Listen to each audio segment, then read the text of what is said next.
దేశంలోని టెలికాం వినియోగదారులపై మరోసారి టారిఫ్ భారం పడనుంది.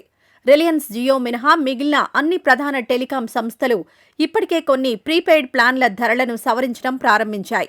రాబోయే మరికొన్ని వారాల్లోనే మరోసారి టారిఫ్ ధరలు పెరగవచ్చని విశ్లేషకులు అంచనా వేస్తున్నారు.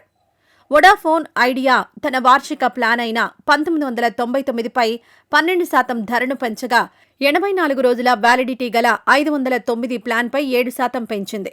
భారతీ ఎయిర్టెల్ కూడా తన బేసిక్ వాయిస్ ప్లాన్ ₹189ను ₹10 పెంచి 199కి చేర్చింది. ప్రభుత్వ రంగ సంస్థ BSNL కొన్ని ఎంట్రీ లెవెల్ ప్లాన్ల ధరలను పెంచకుండా వ్యాలిడిటీని తగ్గించింది.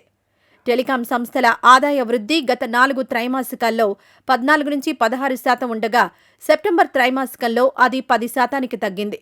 ఈ నేపథ్యంలో కంపెనీలు ధరల పెంపునకు సిద్ధమవుతున్నట్టు తెలుస్తోంది.